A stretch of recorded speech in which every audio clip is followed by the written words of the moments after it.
दुनिया के हरेक मनुष्य आत्मा को एक बात बहुत अच्छे से समझ लेना चाहिए कि उसके हर कर्म संचित होते जाते हैं और वर्तमान में उसे कोई भी दुख, कैसा भी व्यवहार, कोई भी सुख जो भी मिल रहा है उसके अपने संचित कर्मों का फल मिल रहा है।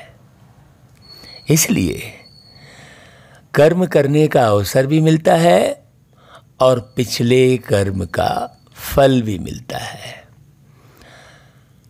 चूँकि मनुष्य आत्मा जीवन जीते जीते कई बार देह बदलते बदलते स्वयं को ही भूल जाती है कि वास्तव में वो एक आत्मा है। वो स्वयं को शरीर समझने के कारण जो है सारे कर्म अपने शरीर के अर्थ ही करती रहती है वो आत्मा। इसलिए उससे विकर्म होते रहते हैं, जाने अनजाने विकर्म होते हैं। बहुत सारे कर्म जानकर भी करता है व्यक्ति और बहुत सारे कर्म अनजाने में करता है और बहुत सारे कर्म दुनिया में फैली अज्ञानता के कारण मजबूरी बस करता है। जैसे बहुत से व्यक्ति ऐसे हैं जो झूठ बोलना नहीं चाहते, लेकिन दुनिया में परिपाटी ऐसी है जो उसे बोलना पड़ता है। बहुत सारे मनुष्य ऐसे हैं जो कि गलत कर्म करना नहीं चाहते हैं, अंदर से नहीं चाह रहे हैं, लेकिन मजबूरी बस दुनिया में हो रहा है, वही परिपाटी चल रही है, इसलिए उसे करना होता है। तो बाबा आकर एक एक बात समझाते हैं। इसलिए बाबा ने मुरलियों में कहा है कि बच्चे, मैं कर्म अकर्म विकर्म सबकी गुह्य गति बताता हूँ। क्योंकि बाबा ही केवल क्यों समझा सकते हैं एक एक बात, क्योंकि बाबा सदैव अशरीरी हैं, अपने ओरिजिनल स्वरूप में रहते हैं। उनको किसी भी किस्म के देह का, दौलत का, दुनिया का जो है भान नहीं है। कई कहते हैं ये भान शब्द क्या है? भान मतलब एहसास नहीं है। देह का, दुनिया का, दौलत का, रिश्ते नातों का, ये सब एहसास नहीं है, परे है। इसलिए उन्हें परे ते परे कहते हैं। हाँ, है कि ना भाई? न्यारे हैं हर एक बात से। तो लोगों ने अब क्या कह दिया, कई लोगों ने बहुत सारे नाम रूप रख दिए, तो कई लोगों ने नाम रूप से न्यारा कह दिया। नहीं, वो उनके ना तो बहुत सारे नाम हैं और ना तो वो नाम रूप से न्यारे हैं। कई लोगों ने कह दिया उनका कोई रूप नहीं है और जो है वो कोई नाम नहीं है। नहीं, नाम भी है उनका, रूप भी है और धाम भी है, एक स्थान रहने का भी है। लेकिन वो हरेक स्थान से, हरेक स्वभाव से, हरेक संस्कार से, सुख से, दुख से वो परे हैं। वो सुख दुख का उनको कोई एहसास नहीं होता है। हाँ, परे ते परे हैं।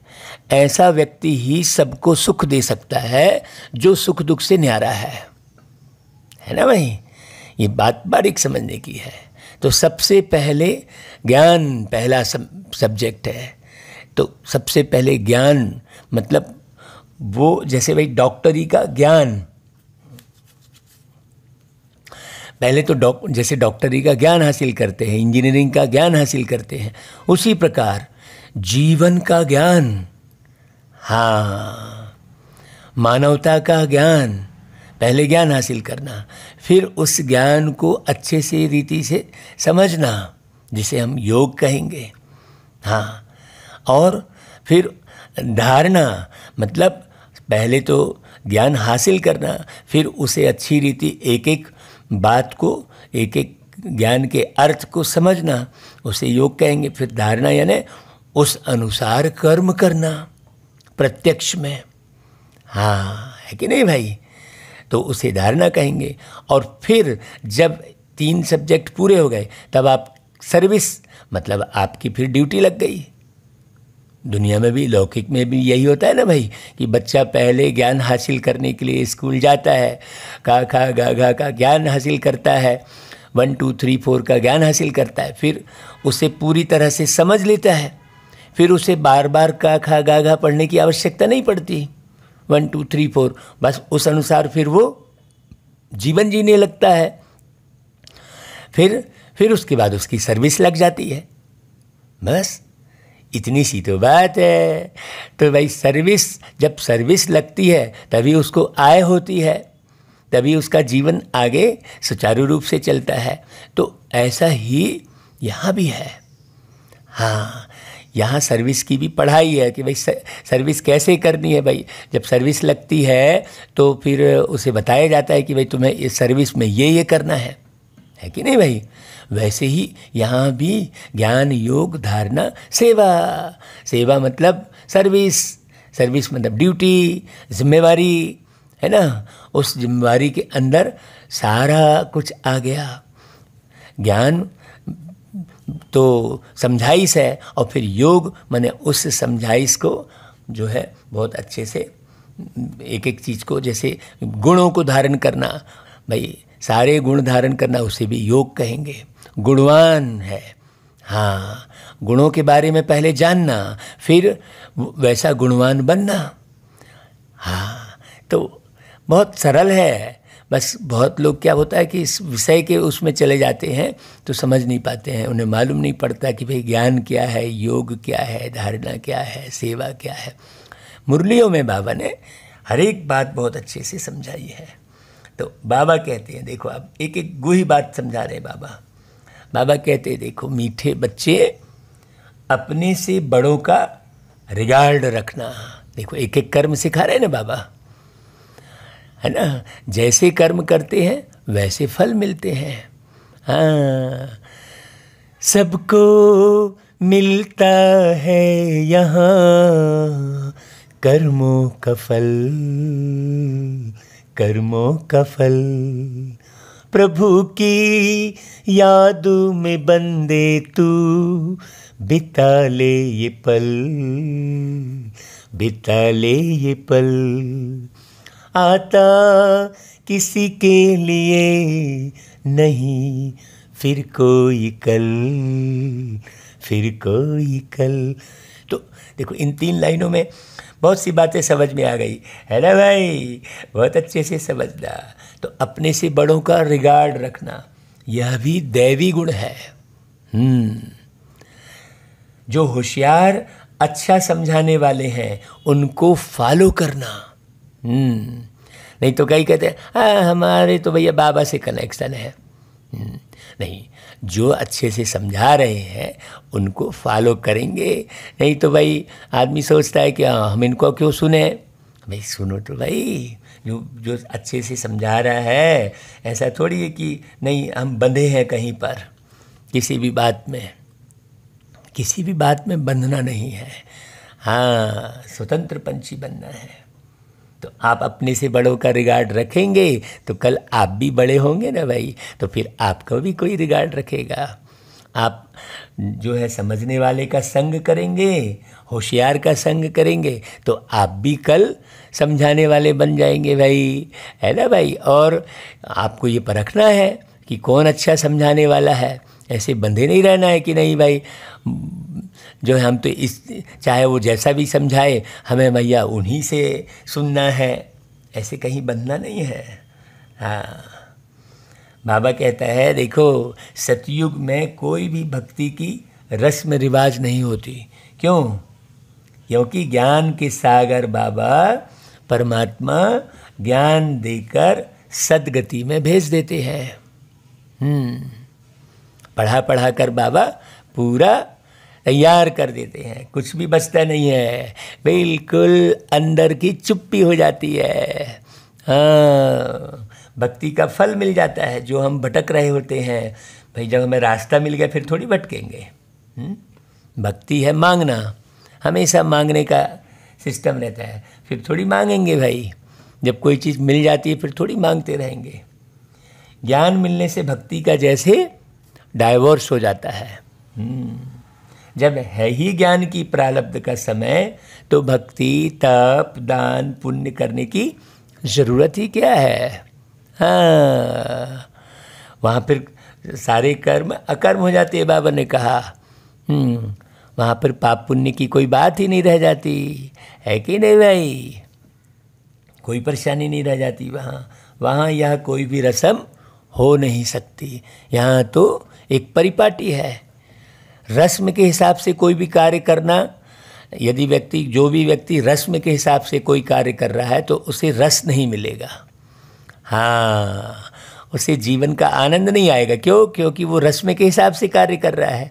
ललो भाई ये तो रस्में बनी हुई है, इसे तो करना ही पड़ेगा। समझा कुछ नहीं है लेकिन रस्म के हिसाब से करे जा रहा है। हाँ, इसलिए बाबा ने आकर एक एक बात बताई है। कोई रस्म नहीं बनाई बाबा ने, सहज सरल जीवन बनाया बाबा ने। ओम शांति।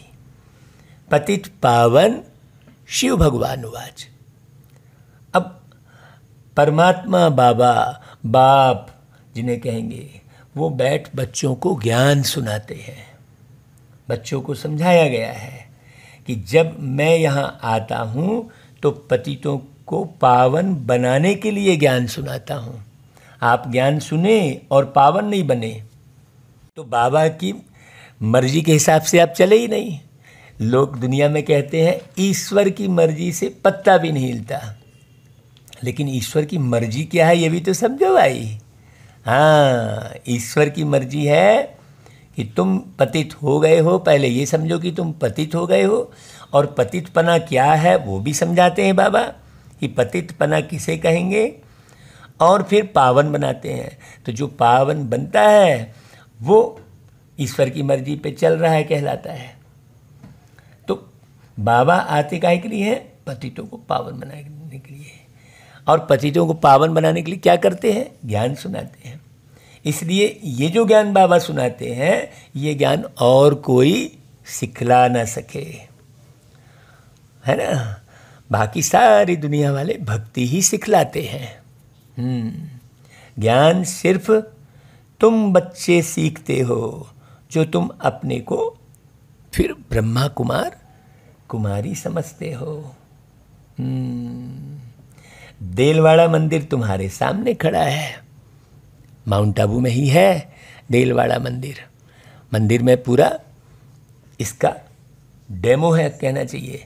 हाँ, नीचे तपस्या कर रहे, ऊपर स्वर्ग दिखाया है। मतलब वहाँ भी राजयोग की तपस्या में बैठे हैं। जगत अम्बा भी है, प्रजापिता भी है, कुमारी कन्या, अधर कुमारी सब है देलवाड़ा मंदिर में।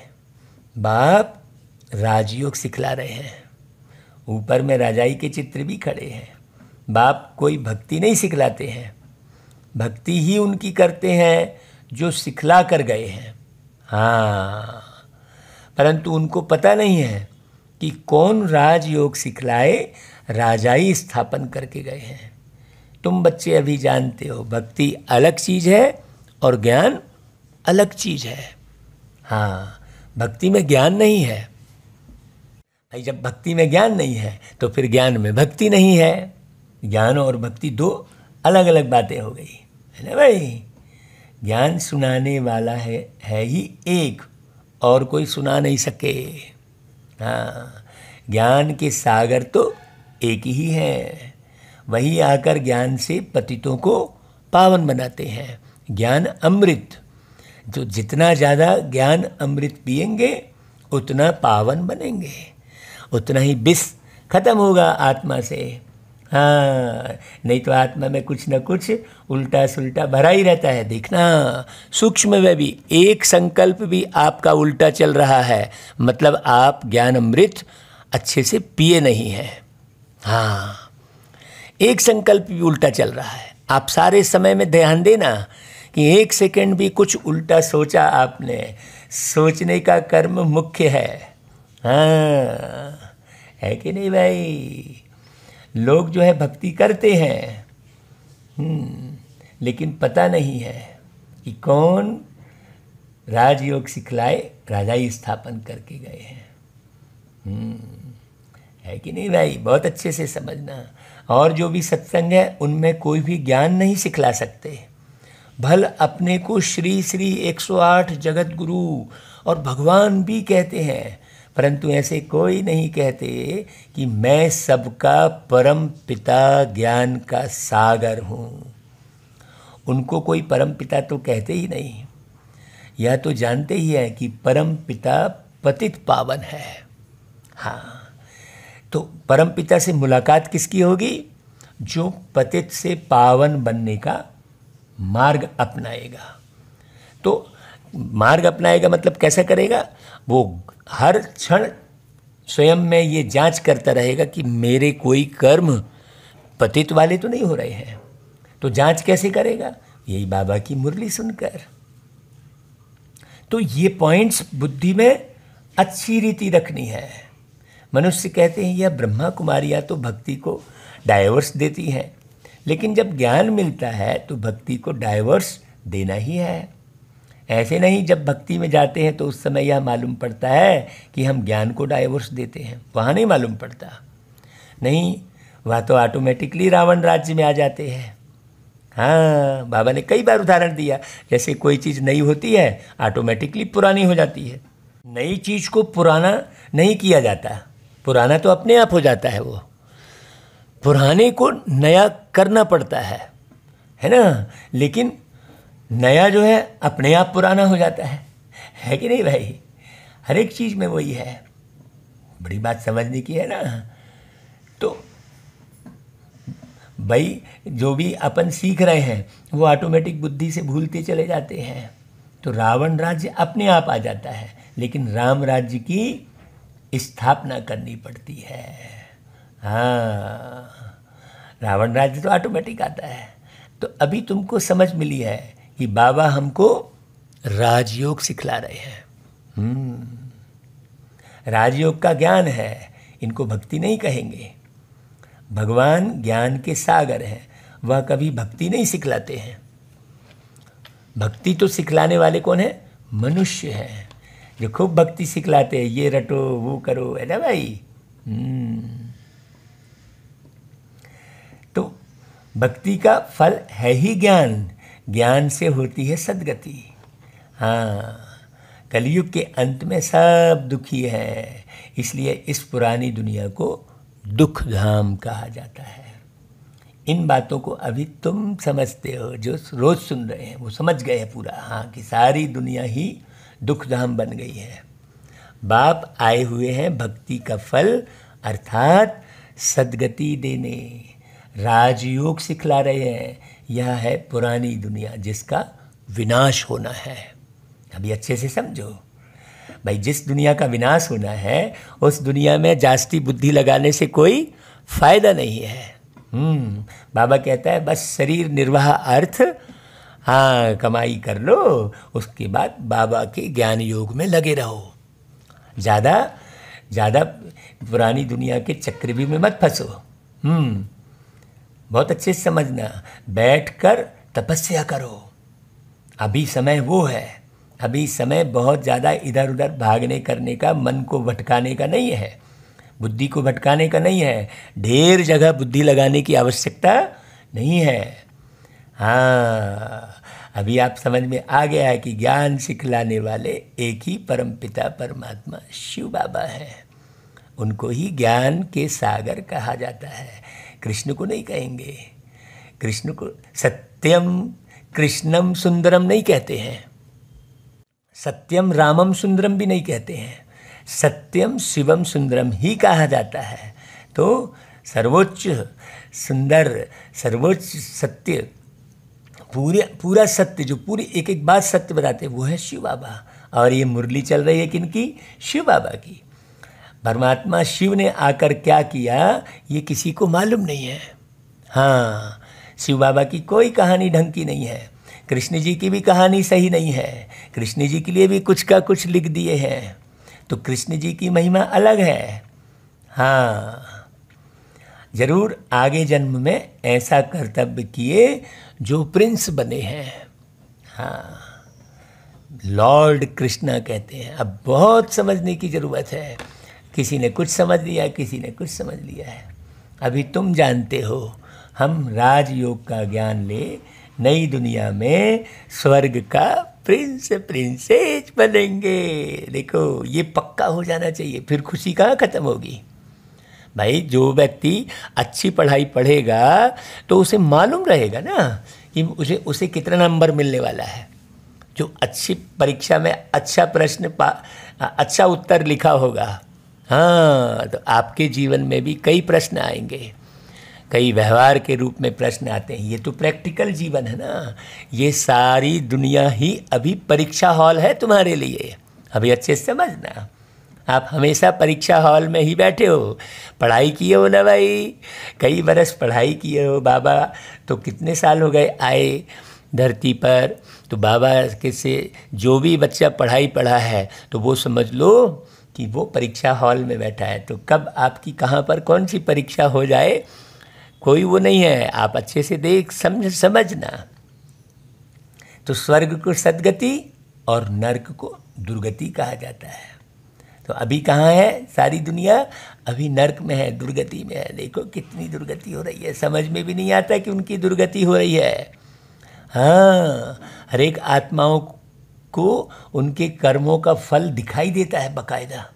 हाँ, देखो कैसा कैसा जीवन जी रहे हैं, कितने रोग लग रहे हैं लोगों को, कैसे घसीट के जीवन जी रहे हैं। कितने लोग घसीट के जीवन जीते दिखाई देते हैं, मांगते रहते हैं, उनके हाथ टूटे हैं, उनका देखो ऐसे कितने हैं।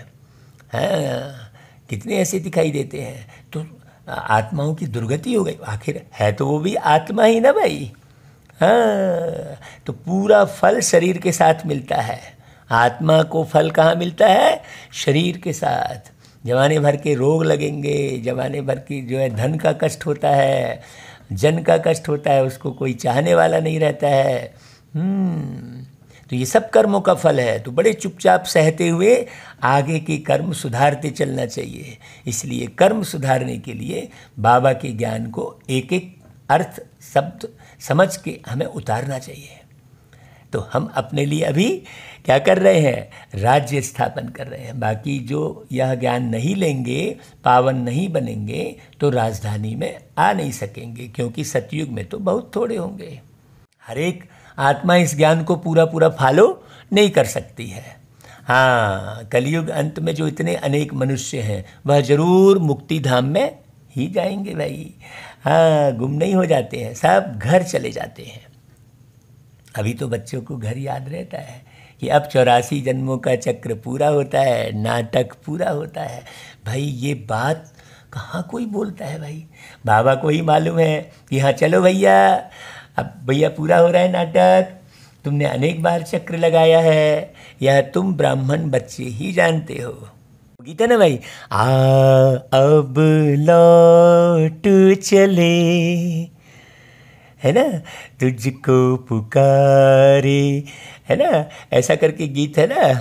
हाँ, देश तेरा।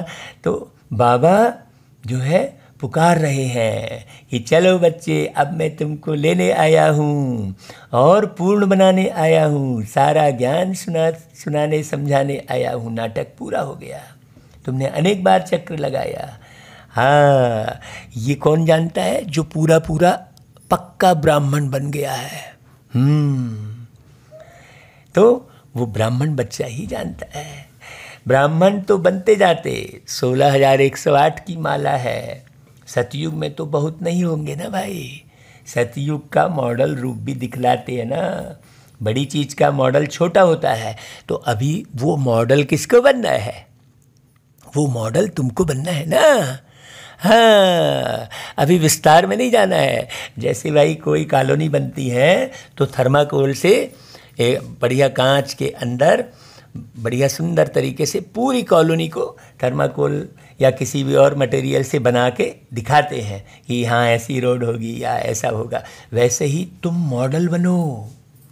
बाबा कहते हैं अभी तुम मॉडल हो, तो सतयुग का मॉडल रूप भी दिखलाते हैं। बड़ी चीज़ का मॉडल छोटा बनाते हैं ना, तो अभी वो बनना है। जैसे सोने की द्वारिका दिखलाते हैं, कहा जाता है द्वारिका में कृष्ण का राज्य था। अब द्वारिका में कहेंगे व दिल्ली में कहेंगे, बड़ी समझने की बात है। जमुना का कंठा तो यहाँ दिल्ली में है, वहाँ तो सागर है। हाँ, यह तो बच्चे समझते हैं जमुना का कंठा था कैपिटल। अब भक्ति में दिखाया भी है कि खेलते खेलते गेंद कहाँ चली गई, जमुना में चली गई, ऐसा दिखाते हैं। बहुत गहरी बात समझना। तो यहाँ तो बच्चे समझते हैं जमुना का कंठा था। द्वारिका कैपिटल नहीं है, दिल्ली मशहूर है। जमुना नदी भी चाहिए, जमुना की महिमा है, पर स्थान दिल्ली को ही कहा जाता है। बड़ी गद्दी दिल्ली ही होगी। आज भी देखो वो दिल्ली ही राजधानी है। अभी तो बच्चे समझते हैं भक्ति मार्ग खलास हो, ज्ञान मार्ग होता है। यह दैवी राजधानी स्थापन हो रही है। हाँ, तो बड़ा सूक्ष्म इशारा है। बाबा देखो कैसे कहते हैं, दिल्ली ही परिस्थान है। हाँ, इसमें बड़ी गहराई है। जब आप दिल से सेवा करते हैं, जब लोगों का आप दिल ले लेते हैं, दिल्ली दिल ले ली, जब बाबा का दिल जीत लेते हैं, तो फिर परी की तरह आप जो है उड़ने लगते हैं, हल्के हो जाते हैं, लाइट हो जाते हैं। हाँ, तो फिर दिल्ली पर राज करते हैं, मतलब दिल्ली पर राज करते हैं। दिल्ली का मतलब देखो, देह ली, मतलब एक नया शरीर लिया। हाँ, देह ली कह रहे हैं, है ना भाई। अब जब अच्छे कर्म किए तो अच्छी देह मिली, और दिल ली कह रहे हैं, मतलब दिल ले ली। तो एक एक शब्द का अर्थ समझ के कार्य करना है। हाँ, अभी तो बच्चे समझते हैं, अब कई लोग नहीं समझते हैं तो स्थान विशेष में अटके। यहाँ पर स्थान विशेष की बात जो है भी चलती है, और उसमें सूक्ष्म बात भी होती है। तो बाप कहते हैं देखो आगे चल तुमको सब मालूम पड़ जाएगा। देखो मालूम पड़ रहा है ना भाई, एक एक शब्द का अर्थ मालूम पड़ रहा है ना। आगे चल मालूम पड़ जाएगा। बाबा ने कहा ये मुरली पहले चली है, बाबा की मुरली पहले चली है, और अभी कितने साल बाद बाबा फिर मुरली चलवा रहे हैं हम बच्चे को निमित्त बनाकर। तो एक एक बात समझ में आ रही है ना भाई। आगे चल तुमको सब मालूम पड़ जाएगा, कहे बाबा ने। कौन कौन कितना पास होते हैं, तो जो जितना अच्छे से समझा हुआ होगा वो उलझा फंसा नहीं रहेगा। नहीं तो जो स्थान विशेष में फंसा है, तो फिर वो स्थान विशेष में फंसने वाला व्यक्ति फिर व्यक्ति विशेष में भी फंस जाता है ना। नहीं तो वो कहेगा दिल्ली में बाबा आ रहे हैं तो बहुत सारे लोगों की बुद्धि कहाँ चली जाएगी, वो केवल दिल्ली में ही चली जाएगी। दिल्ली भी है, यमुना का कंठा भी है, लेकिन उसके अर्थ को भी समझने की ज़रूरत है। हाँ, बहुत बारीक बात समझना भाई। बाप कहते हैं कि भाई स्कूल में भी मालूम पड़ता है ना, फलाने फलाने इतने नंबर के से पास हुए हैं। अभी दूसरे क्लास में जाते हैं, पिछाड़ी के समय जास्ती पता पड़ेगा, हर एक को मालूम पड़ जाएगा। जब मालूम पड़ेगा तो फिर पश्चाताप होगा भाई। हाँ, इसलिए सारा समय ज्ञान योग में लगे रहो। किसी भी रिश्ते नातों में ऐसे उलझो मत। सबको स्नेह दो, प्यार दो, सबका सम्मान करो, सबका ख्याल रखो, लेकिन रिश्ते में उलझ के मत रह जाओ। रिश्ता किससे रखना? रिश्ता रखना रास्ता बताने वाले से। रास्ता बताने वाले से रिश्ता रखना चाहिए ना भाई। तो रास्ता कौन बता रहा है? सबसे बढ़िया रास्ता कौन बता रहा है भाई? शिव बाबा बता रहा है। फिर बाबा ने मुरली में क्या बोला कि जो अच्छी रीति समझाते हैं उनसे भी, उनका भी रिगार्ड रखना है ना भाई। हाँ, साकार में जो समझा रहे हैं, तो अब समझना है भाई, रास्ता बताने वाले से ही रिश्ता रखना है। ऐसे मैंने आप अच्छे से समझो कि परमार्थी कौन है, स्वार्थी कौन है, अच्छे से समझना। जो जितना पढ़ेगा वो समझता है बहुत अच्छे से। तो मैंने कौन कौन कहाँ ट्रांसफ़र होंगे सब पता लगेगा। क्लास तो बड़ा है ना, इसलिए समझना भी बड़ा पड़ेगा भाई। पूरी दुनिया ही क्लास है, तो हमें समझना पड़ेगा ना भाई। क्लास तो बड़ा है ना, बेहद का क्लास है। सेंटर दिन प्रतिदिन बढ़ते जाएंगे, अभी तो बहुत बढ़ गए। कोई आकर 7 रोज़ का कोर्स अच्छी रीति लेंगे, 1-2 रोज़ का कोर्स भी कम नहीं है। मान लो 1-2 रोज भी उठाए, देखते हैं कलयुग का विनाश सामने खड़ा है, अब सतो प्रधान बनना है। अब देखो यहाँ पर कितनी अच्छी बात समझाई बाबा ने। भाई कलयुग का विनाश सामने खड़ा है तो करना क्या है? भाई विनाश खड़ा है तो भय थोड़ी खाना है। विनाश सामने खड़ा है तो क्या करना है? सतो प्रधान बनना है। विनाश के पहले सतो प्रधान बनना है। बाप ने कहा है बुद्धि योग मेरे से लगाओ तो सतो प्रधान बन जाएंगे। हाँ, बाबा की बुद्धि से अपनी बुद्धि मिलाओ। जो भी कर्म कर रहे हो वहाँ पर देखो कि यहाँ बाबा होते तो कैसा करते इस कर्म को, बाबा होते तो क्या बोलते, बाबा होते तो किस प्रकार से बोलते, कैसा व्यवहार करते, ऐसा जज करो। तो जो जितना ज़्यादा मुरली सुनता है वो उतना ही बाप समान बनता चला जाता है, सुनता है, समझता है और उन शब्दों को अपने जीवन में उतारता है। तो भाई आप जितना ज़्यादा बुद्धि योग लगाओगे सतो प्रधान बनते जाओगे। बाबा कहता है पवित्र दुनिया में आओगे। फिर भाई पार्ट तो जरूर बजाना है। अब कैसा पार्ट लेना है ये तुम्हारे ऊपर डिपेंड करता है। तुम जो जैसा कर्म करके जैसा पार्ट ले लो भाई, जैसी पढ़ाई पढ़ोगे वैसे तुम्हें समझ में आएगा भाई। हाँ, तो जैसा ड्रामा में कल्प पहले पार्ट बच चुका है, भारतवासी ही राज्य करते थे फिर वृद्धि को पाया है। झाड़ वृद्धि को तो पाता जाता है। भारतवासी किसे कह रहे बाबा? देवी देवता धर्म वाले हैं। हाँ, परंतु पावन न होने के कारण उन पावन देवताओं को पूजते हैं। जैसे क्रिश्चियन लोग क्राइस्ट को पूजते हैं। वास्तव में आदि सनातन तो देवी देवता धर्म है ना, लेकिन किसी को नहीं मालूम। आदि सनातन धर्म बोलते रहते हैं, लेकिन आदि सनातन कौन सा धर्म है?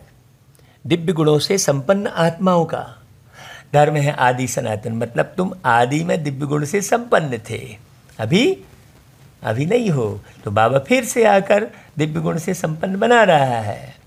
तो वो दिव्य गुण से संपन्न कहाँ थे? सतयुग में। मतलब जब तुम सच्चाई पर चलते हो, एक एक सच्चाई को समझते हो, तब तुम दिव्य गुण संपन्न बनते हो। और वो सच्चाई समझाने वाले अर्थात सतयुग की स्थापना करने वाले कौन है? वो परमात्मा है। क्योंकि एक ही सत्य है, ईश्वर सत्य है, सत्य ही शिव है, कहते हैं ना भाई। हाँ, तो बरोबर सतयुग में इन देवताओं का राज्य था। सतयुग में शिव बाबा का राज्य नहीं है। शिव बाबा का राज्य तो अभी भी नहीं है। शिव बाबा कभी कोई राज्य नहीं करते हैं, लेकिन तुम करते हो। कब करते हो, कैसे करते हो, ये सब बड़ी गहरी समझने की बात है। हाँ, सतयुग में राज्य था तो जरूर एक जन्म पहले पुरुषार्थ किया होगा ना वैसे। तो अभी वो पुरुषार्थ वाला जन्म है, जरूर वह संगम ही होगा ना भाई। जबकि पुरानी दुनिया बदल नई दुनिया होती है। हाँ, जैसे रात बदल दिन होता है ना, तो एक अमृत बेला एक संगम होता है ना। वैसे ही ये बेहद की बात है। कलयुग बदल सतयुग आना है तो कलयुग में पतित होंगे। बाबा ने समझाया है। या लक्ष्मी नारायण का चित्र बनाते हो व लिटरेचर छपाते हो तो उसमें लिख देना चाहिए कि इन्होंने इस सहज राजयोग के ज्ञान से आगे जन्म में यह पुरुषार्थ किया है। हाँ, सिर्फ राजा रानी तो नहीं होंगे ना, प्रजा भी तो बनती है ना। तो भाई प्रजा बनानी है ना भाई। हाँ, अज्ञान में तो कुछ भी मनुष्य नहीं जानते, सिर्फ पूजा करते रहते हैं। अभी तो प्रजा बनाने का ओना रहना चाहिए। अभी तुम समझते हो, वे लोग पूजा करते हैं तो सिर्फ लक्ष्मी नारायण को ही देखते रहते हैं, ज्ञान कुछ भी नहीं है। हाँ, लोग समझते हैं भक्ति बगैर भगवान ही नहीं मिलेगा। तुम किसको कहते हो? भगवान तो आए हुए हैं भाई, तो तुम पर हंसते हैं। भगवान तो आएंगे कलयुग के अंत में। अभी कहाँ से आए? कलयुग की अंत में भी क्यों कहते हैं यह भी समझते नहीं। वह तो कृष्ण को ले गए हैं द्वापर युग में। मनुष्यों को तो जो आता है सो बोल देते हैं बगैर समझ के। इसलिए बाप कहते हैं तुम बिल्कुल ही बेसमझ बन गए हो। बाप को सर्वव्यापी कह देते हैं। ये कितनी बेसमझी की बात है। भक्ति बाहर से तो बहुत खूबसूरत दिखाई पड़ती है, भक्ति की चमक कितनी है, तुम्हारे पास तो कुछ भी नहीं है। भक्ति करने वाला बड़ा अच्छा दिखेगा, वह बहुत अच्छा लगेगा, लेकिन समझ तो उसको कुछ नहीं है, विषय विकार की समझ ही नहीं है। इधर भक्ति भी कर रहा है, उधर विषय विकार में भी जा रहा है। हाँ, और कहाँ भी सत्संग आदि में जाएंगे तो आवाज़ ज़रूर होगा, गीत गाएंगे। यहाँ तो बाबा रिकॉर्ड भी नहीं पसंद करते। आगे चल शायद यह भी बंद हो जाए। देखो बाबा बहुत गहरा इशारा दे रहे हैं। हाँ, नहीं गीत ही गीत में लगे हैं, फिर सारा ध्यान फिर किधर चला गया? वो सुर ताल में ही चला गया। सुर बनने में जीवन देना है, सुर ताल, ताल से ताल मिलाकर चलनी है, मतलब बेताला नहीं होना है, मतलब किसी के व्यवहार में उलझना फंसना नहीं है। हाँ, सुर मतलब देवता, मतलब देवताई गुण धारण करना है। ऐसे थोड़ी कि भाई इधर गीत संगीत में ही फंस गए, तो मैंने अच्छा गीत बनाया तूने नहीं बनाया, इस चक्कर में लग गए। देखो हाँ, बाप कहते हैं इन गीतों आदि का सब सार तुमको समझाता हूँ। समझाने के लिए वो गीत बनाते हैं, मनोरंजन के लिए थोड़ी कि हाँ चलो गीत सुन लेते हैं, थोड़ा मनोरंजन हो जाएगा। नहीं, हर एक गीत आप जो भी सुन रहे हो उसमें ज्ञान है तो सुनो, और नहीं है तो मत सुनो उस गीत को। ये गहराई है। व्यर्थ के गीतों को सुनो ही नहीं फालतू में मनोरंजन के लिए, जिसमें कोई ज्ञान ही नहीं है। हाँ, मनोरंजन के लिए सुन रहे हो, बिल्कुल गलत बात है। तुम अर्थ जानते हो, बाबा कह रहे हैं यह पढ़ाई है, बच्चे जानते हैं हम राजयोग सीख रहे हैं, तो हमें एक एक राज पता होने चाहिए हर एक कर्म का, कि हम जो भी सुन रहे हैं, जो भी कर रहे हैं, उसका वो राजयुक्त तो होना चाहिए, समझ युक्त होना चाहिए। ऐसे थोड़ी कि भाई गा के चले गए पुराने गायक साहब लोग, तो जो भी गीत गाए तो बढ़िया है, हाँ वो महान हो गए। अरे कितना गंदा गीत गा रहे हैं, महान कैसे हो गए? पूरा भटका रहे हैं। हाँ, कल ही जो है रेडियो में कोई बजा रहा था गीत, तो भाई उन्हें महान गायक, महान, हमने कहा देखो ऐसे लोगों को महान गायक गायिका बोल दिए हैं जो पूरा भटकाए हैं। सोचने की बात है। तो यह पढ़ाई है, बाबा आकर पढ़ा रहे हैं। अगर कम पढ़ेंगे तो प्रजा में चले जाएंगे, इसलिए जो बहुत होशियार हैं उनको फॉलो करना चाहिए, क्योंकि उनका पढ़ाई में अटेंशन जाती है, तो उससे फ़ायदा होगा। जो अच्छा समझाने वाले हैं उनसे सीखना चाहिए, लेकिन बहुत लोग हैं अच्छा समझाने वाले को भी रिगार्ड नहीं देते हैं, खुद भी नहीं समझ रहे हैं और अच्छा समझाने वाले को भी रिगार्ड नहीं देते हैं। बहुत लोग हैं, है ना भाई? बाबा कहते हैं जो अच्छा समझाते हैं उनको सेंटर्स पर याद करते हैं ना। ब्रह्मा कुमारी तो बैठी है, फिर कहते हैं फलानी आए। क्यों बोलते हैं फलानी आए भाई? समझते हैं यह बड़ी होशियार है, ऐसे हैं तो उसका फिर आदर भी करना पड़े, बड़े का फिर रिगार्ड भी ऐसा रखना होता है। यह ज्ञान में हमारे से तीखे हैं, जरूर इनको ऊंच पद मिलेगा, इसमें अहंकार नहीं आना चाहिए, है ना। बड़ी की जो है बड़ी इज्जत होती है, बड़े की। प्रेसिडेंट की जरूर जास्ती इज्जत होगी ना, हर एक की नंबरवार इज्जत होती है, एक दो का रिगार्ड तो रखेंगे ना भाई। बैरिस्टर में भी नंबरवार होते हैं, बड़े केस में बड़ा होशियार वकील लेते हैं, कोई कोई तो लाख रुपए का भी केस उठाते हैं, नंबरवार तो ज़रूर होते हैं ना। इसमें होशियार हैं तो रिगार्ड रखना चाहिए, सेंटर संभालना है, सब काम भी करना है। बाबा को सारा दिन ख्यालात रहते हैं ना भाई, प्रदर्शनी कैसे बनाई जाए, पूरा अटेंशन देना है। हम तमो प्रधान से सतो प्रधान कैसे बने? बाप आए ही हैं सतो प्रधान बनाने, तो ये ओना रहना चाहिए। पतित पावन तो बाबा ही है ना भाई। यहाँ फिर कहते पतित पावनी गंगा। अब बताओ, उसमें जन्म जन्मांतर स्नान करते आए, पावन तो कोई भी नहीं बना है। तो यह सब है भक्ति। जबकि कहते हैं हे पतित पावन आओ, वो आएंगे तो जरूर संगम पर ना, और एक ही बार आते हैं। हर एक की अपनी अपनी रस्म रिवाज है।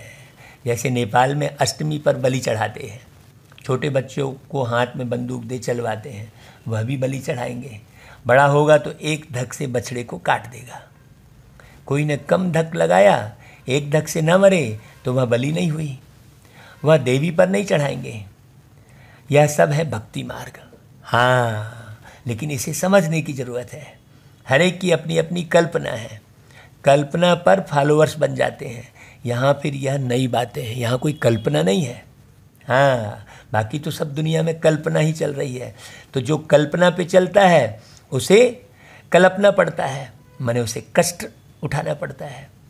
तो इनको तो बच्चे ही जान सकते हैं जो अच्छी रीति पढ़ाई पढ़ते हैं। एक ही बाप बैठ सृष्टि के आदि मध्य अंत का ज्ञान सुनाते हैं, तो तुमको खुशी रहती है कि भाई हम स्वदर्शन चक्रधारी हैं और कोई समझ न सके। तुमको सभा में हम कहेंगे सर्वोत्तम ब्राह्मण कुलभूषण स्वदर्शन चक्रधारी, तो इसका अर्थ तुम समझेंगे। हाँ, नया कोई होगा तो मूंझ जाएगा कि यह क्या कहा, स्वदर्शन चक्रधारी तो विष्णु है, ऐसा कहेंगे। यह नई बात है ना, इसलिए तुम्हारे लिए कहते हैं बाहर मैदान में आओ तो पता पड़े, ऐसा बोलते हैं कई लोग। तुमको क्या मालूम, यहाँ तुम अपनी अपनी सुना रहे हो, ऐसा बोलते हैं। तो तुम्हारा है ज्ञान मार्ग। ज्ञान मार्ग कैसे? तुम 5 विकारों पर जीत पाते हो। इन असुरों से तुम्हारी लड़ाई है। असुर कौन? 5 विकार। फिर तुम देवता बनते हो और कोई लड़ाई की बात नहीं होती है। जहाँ असुर है वहाँ देवताएं होते ही नहीं। अब उन्होंने तो सुर और असुर की लड़ाई दिखा दी। भाई देवता है दिन और असुर है रात, तो दिन और रात एक साथ कैसे रहेंगे? अंधेरा और उजाला एक साथ कैसे रहेगा भाई? उन्होंने तो असुर और देवताओं को एक साथ दिखा दिया। बड़ी गहरी बात समझना। तुम हो ब्राह्मण देवता बनने वाले जो पुरुषार्थ कर रहे हो।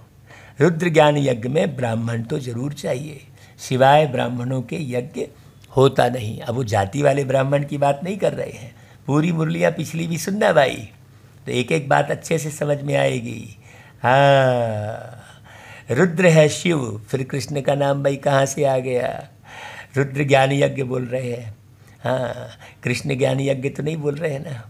तो इसका मतलब ज्ञान सुनाने वाले तो शिव बाबा ही हैं जो निराकार हैं और साकार तन में आकर सुनाते हैं। तुम दुनिया से बिल्कुल ही न्यारे हो, और तुम हो कितने थोड़े। कहते हैं ना भाई, चिड़ियाओं ने सागर को हप किया। शास्त्रों में दंत कथाएं कितनी हैं। बाप कहते हैं या अब वह सब भूल मामेकम याद करो, मतलब मेरी बात ही सुनो। बाबा कह रहे हैं मेरी बातों को समझो अच्छे से और मुझे याद करो।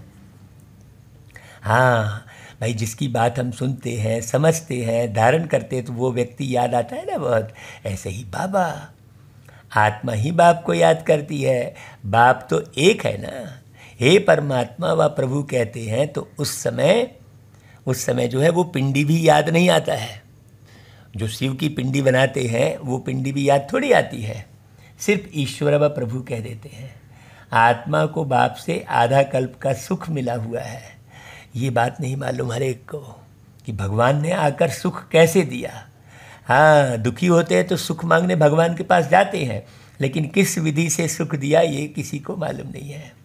हाँ, है कि नहीं भाई? तो आधा कल्प का सुख मिला हुआ है आत्मा को बाप से, तो फिर भक्ति मार्ग में याद करती है वही आत्मा परमात्मा को, जाने अनजाने। अभी तुमको नॉलेज मिली है आत्मा क्या है, परमात्मा क्या है। हम सब आत्माएं मूल वतन में रहने वाली हैं, वहाँ से नंबरवार पार्ट बजाने आते हैं। पहले आते हैं देवी देवता, माने देव आत्मा धरती पर आती है। कहते हैं क्राइस्ट के पहले पैराडाइज था, देवी देवता धर्म था। 5000 वर्ष की बात है। हाँ, वो कहते हैं भाई क्राइस्ट से 3000 वर्ष पहले। वो लोग कह देते हैं 50,000 साल की यह पुरानी चीज़ है, परंतु 50,000 वर्ष की पुरानी चीज़ कोई हो ही नहीं सकती। ड्रामा है ही 5000 वर्ष का। मुख्य धर्म है ही यह। इन धर्म वालों के ही मकान आदि होंगे। पहले पहले तो रजोगुणी बुद्धि थे, अभी तो और ही तमोगुणी बुद्धि वाले हैं। हाँ, तामसी बुद्धि वालों को समझ में नहीं आएगा। हाँ, इसलिए तामसी प्रवृत्ति का भोजन, तमस वाला भोजन, तमो प्रधानता बढ़ाने वाला भोजन भी नहीं करना चाहिए। हाँ, नहीं तो फिर क्या होता है, जैसा खाओ अन्न वैसा बने मन, वैसा माइंड चलेगा तुम्हारा। प्रदर्शनी में कितना समझाते हैं, किसकी समझ में थोड़े ही आता है। ब्राह्मणों की ही सैपलिंग लगनी है, तो बच्चों को समझाया गया है ज्ञान अलग चीज़ है, भक्ति अलग चीज़ है।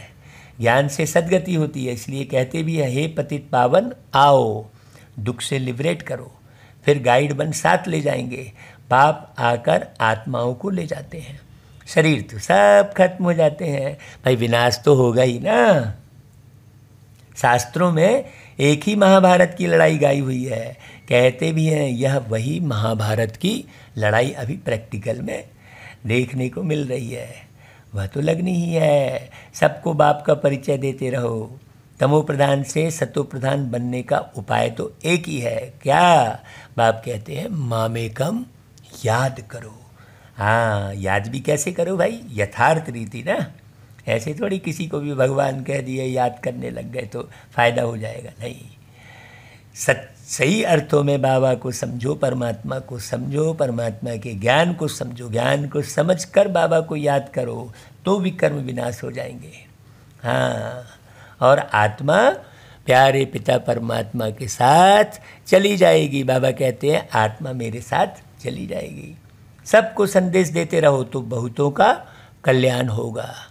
अच्छा भाई, बाबा याद प्यार देते मीठे मीठे सिकी लदे बच्चों प्रति मात पिता बाप दादा का याद प्यार और गुड मॉर्निंग।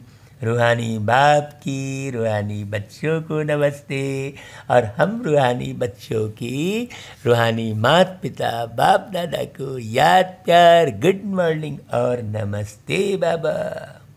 देखो धारणा क्या करनी है ना, क्या क्या धारण करना है, सार समझो।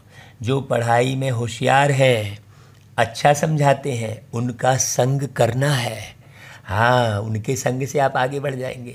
उन्हें रिगार्ड देना है, कभी भी अहंकार में नहीं आना है। दूसरी पॉइंट, ज्ञान की नई नई बातों को अच्छी रीति समझना व समझाना है। इस खुशी में रहना है कि हम स्वदर्शन चक्रधारी हैं। तो जितना भी ज्ञान सुनते जाओ उसमें हर एक पॉइंट पर स्वयं की जांच करो, स्वयं का दर्शन करो कि जो आज पॉइंट चली है उस पॉइंट में मैं अपने आप को कितनी पॉइंट दूंगा। हाँ, स्वयं की परीक्षा स्वयं लो। हाँ, स्वयं का गुरु स्वयं बनो। एक परम सद्गुरु परमात्मा है। अब बाबा आकर जो है तुम्हें बना रहा है, तो स्वयं को अच्छे से समझो, स्वयं को पढ़ो ज़्यादा से ज़्यादा। हम दूसरों को पढ़ने लगते हैं, ज्ञान के आधार पर हम दूसरों को पढ़ने लगते हैं, ज्ञान के आधार पर स्वयं को पढ़ो। हाँ, जितना ज़्यादा आप स्वयं को पढ़ेंगे उतना स्वनिर्माण करेंगे, और जितना स्वनिर्माण करेंगे उतना ही स्वर्ग में ऊंच पद पाएंगे। तो स्वनिर्माण करना ही स्वर्ग में ऊंच पद पाना है ना भाई। अच्छा, फिर वरदान देते हैं बाबा, एक बाप की याद में सदा मगन रह, एक रस अवस्था बनाने वाले साक्षी दृष्टा भव। बहुत गहरी गहरी बात रहती है भाई हर एक पॉइंट में। वरदान भी देखो कितना गहरा। साक्षी दृष्टा में कौन रह सकता है भाई? जो बाबा की याद में मगन रहेगा, सदा मगन रहेगा। सदा ना, सदा शिव है ना, वो उन्हें सदा शिव कहते हैं। हाँ, है ना भाई। जो एक रस अवस्था में रहेगा, एक रस मतलब एक से ही रस लेता रहेगा, केवल बाबा से ही रस लेता रहेगा, और कहीं से रस नहीं लेगा वो, और कोई आकर्षित करेगा ही नहीं उसको। हाँ, उसको तो बाबा के ज्ञान और योग में ही रस मिलेगा। बहुत गहरी गहरी बात समझने की होती है। तो अभी ऐसे पेपर आने हैं जो संकल्प स्वप्न में भी नहीं होंगे। इसलिए तैयारी पहले से करवा रहे बाबा। ऐसा कोई नहीं होगा जो पहले से तैयारी करवा दे, है ना भाई। तो ऐसे पेपर आने हैं, परंतु आपकी प्रैक्टिस ऐसी होनी चाहिए जैसे हद का ड्रामा साक्षी होकर देखा जाता है। फिर चाहे दर्दनाक हो या हंसी का हो, अंतर ही नहीं होता। हाँ, ऐसे थोड़ी कि आप जो है पिक्चर में कोई दर्दनाक सीन देखते हो तो बिल्कुल उठ के भाग जाते हो। भागते हो क्या? नहीं भागते हो, देखते रहते हो साक्षी होकर। आगे क्या हो रहा है, चलो देखे भाई। ऐसा देखते हो ना भाई, इसने उसको मार दिया, उसने उसको मार दिया, फिर देखते हैं आगे क्या हो रहा है। ऐसे थोड़ी है कि भाग जाते हो। ऐसे ही ये भी बेहद का ड्रामा है। हाँ, इसमें भी कई दर्दनाक सीन आएंगे। हाँ, लेकिन आपको कोई अंतर नहीं पड़ेगा। ऐसे चाहे कोई का रमणीक पार्ट हो, चाहे स्नेही आत्मा का गंभीर पार्ट हो, हर पार्ट साक्षी दृष्टा होकर देखो, एक रस अवस्था हो। परंतु ऐसी अवस्था तब रहेगी जब सदा एक बाप की याद में मगन होंगे। हाँ, तब किसी को भी देख के आप कोई संकल्प नहीं चलाएंगे, ना अच्छे को देख के आकर्षित होंगे, ना बुरे को देख के चिढ़ेंगे। हाँ, स्वयं का जो निर्माण अच्छी रीति करता रहेगा वो स्वनिर्माण में ही पूरा समय देगा। अच्छा भाई, फिर स्लोगन, दृढ़ निश्चय से अपने भाग्य को निश्चित कर दो तो सदा निश्चिंत रहेंगे। हाँ, अभी देखो अपने पुरुषार्थ की जांच करके देखो कि आप ऐसे समय में अगर शरीर छोड़ दिए तो क्या पद पाने वाले हो। आपने अपना भाग्य निश्चित किया है भाई कि मैं ये पक्का कह देता हूँ कि मैं ये बनूंगा ही बनूंगा, पक्का।